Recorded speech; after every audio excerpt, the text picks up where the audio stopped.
Hello दोस्तों, मेरा नाम रितेश शुक्ला है और आप सबका आपके अपने YouTube channel CGL aspirant Ritesh पे स्वागत है।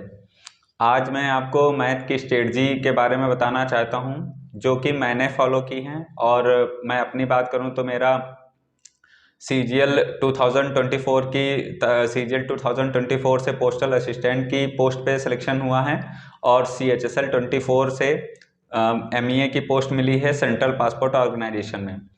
और मेरा स्कोर की बात करें तो इस साल मैंने जो भी एग्ज़ाम दिए हैं, जैसे सिलेक्शन पोस्ट 12, तो उसमें मेरा जो स्कोर मैथ में 50 में 47.5 था और सीजीएल और सीएचएसएल में 50 आउट ऑफ 50 था। सीएचएसएल मेंस में 90 आउट ऑफ 90 था और सीजीएल मेंस में मेरा स्कोर 78 था आउट ऑफ 90। तो मैं आपको मैथ की स्ट्रेटजी के बारे में बताना चाहता हूँ। मैथ की स्ट्रेटजी में मैं इसको 3 सेक्शन में बांटना चाहूँगा। सबसे इम्पॉर्टेंट चीज़ें हैं कॉन्सेप्ट, और सेकंड चीज़ है रिवीजन, और थर्ड है मॉक। तो हम लोग एक एक के बारे में बात करते हैं।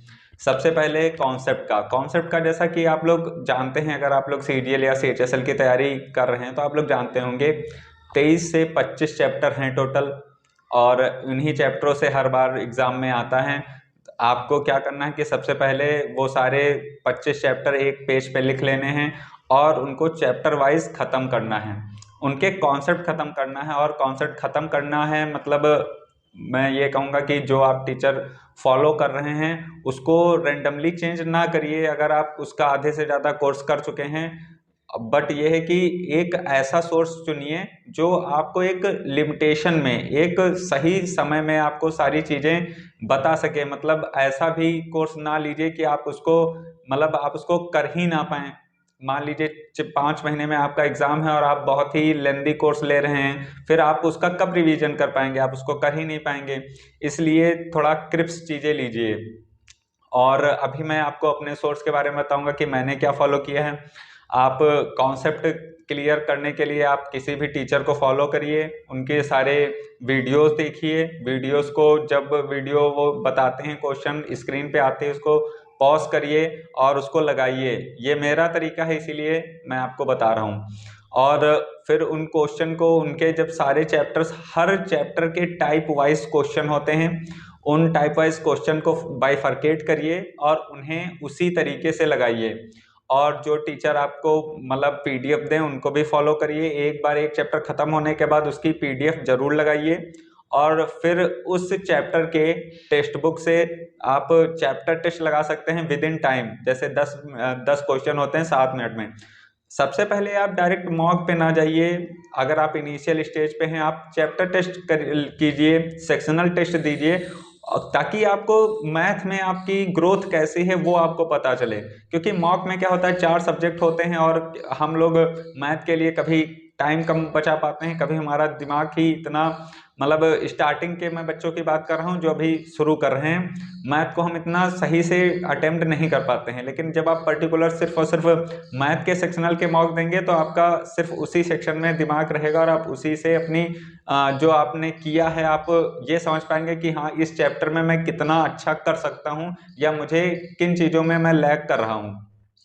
सबसे पहले आपने कॉन्सेप्ट किसी सर से बनाए और कॉन्सेप्ट का आप नोट्स बनाइए। नोट्स में ये नहीं कह रहा हूँ कि एक एक सवाल आप लिखिए, आप उनके सिर्फ कॉन्सेप्ट लिखिए। जैसे ज्योमेट्री में या थ्योरम्स होती हैं या फार्मूले होते हैं अलजेब्रा में, और या नंबर सिस्टम में कुछ फार्मूले होते हैं, आप उन फार्मूलों को लिखिए, उन कॉन्सेप्ट को लिखिए, ताकि एग्जाम के 2-3 दिन पहले जब भी आपको रिवीजन करना हो आप अपनी कॉन्सेप्ट कॉपी से रिवीजन कर सकें। आप एग्जाम के पहले पूरी मैथ को एक दिन में रिवाइज कर सकते हैं सिर्फ अपनी कॉन्सेप्ट की, जो आप अपनी कॉन्सेप्ट कॉपी से जो आपने बनाई हो। इसीलिए कॉन्सेप्ट कॉपी जरूर बनाइए।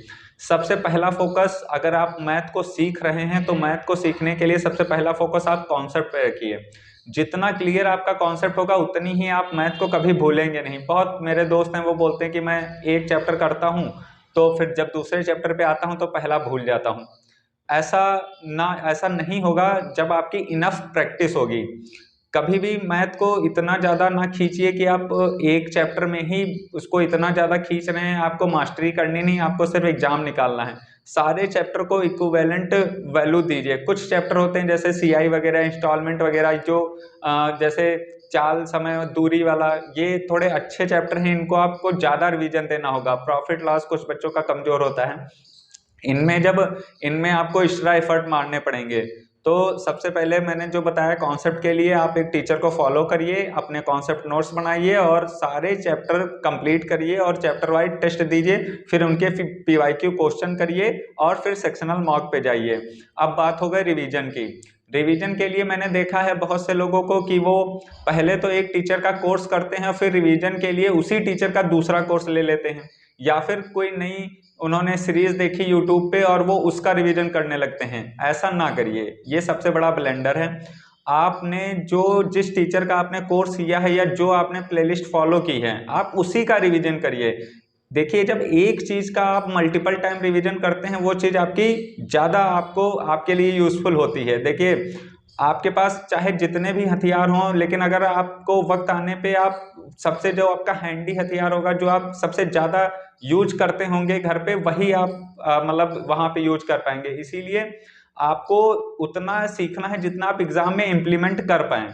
ठीक है, अगर कोई ऐसा कॉन्सेप्ट है, कोई ऐसा फॉर्मूला है जो बिल्कुल बहुत ही अलग ही है और वो सिर्फ कभी कभार ही आता है, तो आप उस एक फार्मूले के पीछे ज्यादा ना भागिए और चीजों को क्रिप्स रखिए और अपने पे बिलीव रखिए, अपने टीचर पे बिलीव रखिए, अपने सोर्स पे बिलीव रखिए।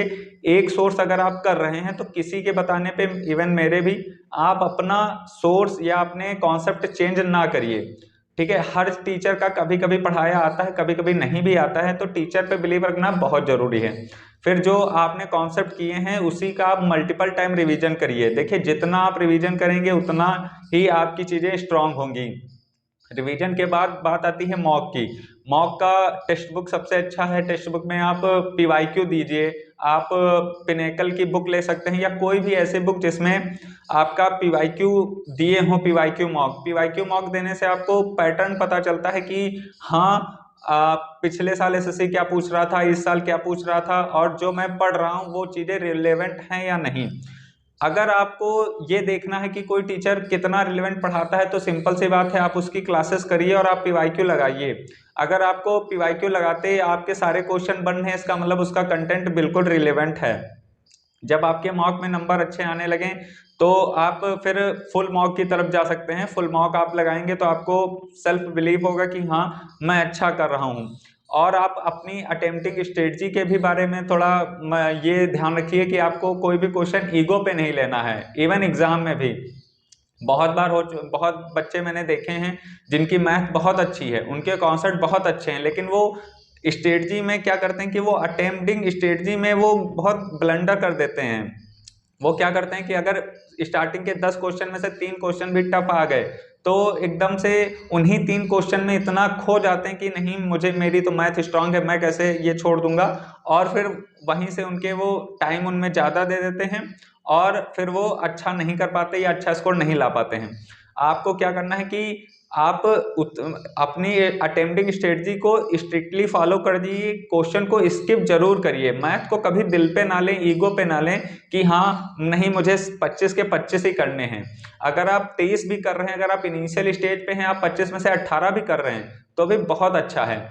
और इसी से अगर मैं अपने सोर्स की बात करूं तो मैंने भूतेश सर से पढ़ा है। भूतेश सर से मैंने बेसिक कॉन्सेप्ट सारे क्लियर किए हैं, सारे चैप्टर टेस्ट उन्हीं से पढ़े हैं। और फिर मैंने क्रेजी जीके ट्रिक पर 70 डेज प्लेलिस्ट है एक प्रशांत शुक्ला सर की, वो मैंने फॉलो की है।